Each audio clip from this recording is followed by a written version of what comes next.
പെരുത്ത മഴയാണെങ്കിലും കൊടും ചൂടാണെങ്കിലും സ്വസ്ഥമായി ഇൻഡോറായിട്ട് വളർത്താൻ പറ്റിയൊരു ചെടിയാണ് ആന്തോറിയം. വീടിൻ്റെ വെയിൽ കൊള്ളാത്ത ഒരു ഏരിയ മൊത്തം നമുക്ക് ഇതുപോലെ ഭംഗിയുള്ള ഫ്ലവറിങ് ഗാർഡനാക്കി സെറ്റ് ചെയ്യാൻ പറ്റും. അതും ആന്തോറിയത്തിൻ്റെ ഫ്ലവറുകൾ 1.5 മാസത്തിൽ കൂടുതൽ ഒരു വാട്ടവും കൂടാതെ ഇതുപോലെ തന്നെ നിൽക്കും. കൂടുതൽ വെള്ളം ഒഴിച്ചും അതുപോലെ വെയിൽ കൊണ്ടൊന്നും നമ്മൾ ബുദ്ധിമുട്ടേണ്ട ആവശ്യമില്ല. ഇൻഡോറായിട്ട് നമുക്ക് വരാന്തയിലും കാർ പോർച്ചിലും ഒക്കെ സെറ്റ് ചെയ്യാൻ പറ്റിയ നല്ല ഭംഗിയുള്ള ചെടികളാണ് ആന്തോറിയം ചെടികൾ. അതും ചെളിയും മണ്ണും പുരണ്ട പൊട്ട് മിക്സും വേണ്ട. നമുക്ക് ചകിരിച്ചോറും ചാണകപ്പൊടി പെർലൈറ്റ് പിന്നെ നമ്മൾ ഓർക്കിഡ് നടുന്ന ചിപ്സ് കരിക്കഷ്ണമൊക്കെ ചേർത്ത് നമുക്ക് ആന്തോറിയം നട്ടുകൊടുക്കാം. ഭംഗിയുള്ള മൺപോട്ടിലും അതുപോലെ സെറാമിക് പോട്ടിലൊക്കെ നമുക്ക് ആന്തോറിയം നട്ട് വളർത്താൻ പറ്റും. ചെടികൾ വളർത്തുമ്പോൾ കിട്ടുന്ന സന്തോഷം മറ്റൊരു കാര്യത്തിലും നമുക്ക് കിട്ടൂല.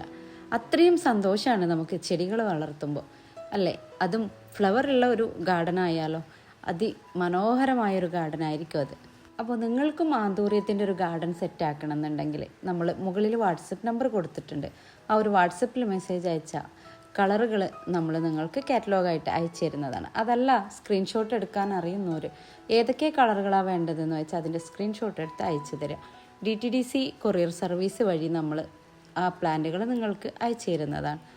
ഇനി അത് പോയി കളക്ട് ചെയ്യാൻ ആളില്ലാത്ത ആളുകളാണെങ്കിൽ മാത്രം നമ്മൾ സ്പീഡ് പോസ്റ്റ് വഴി അയച്ചു കൊടുക്കുന്നുണ്ട്.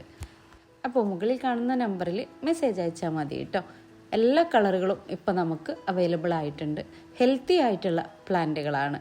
ഇനി നിങ്ങളുടെ വീട്ടിലും ഇതുപോലെയുള്ള ആന്തോറിയം ഗാർഡൻ സെറ്റാക്കാൻ വൈകണ്ട.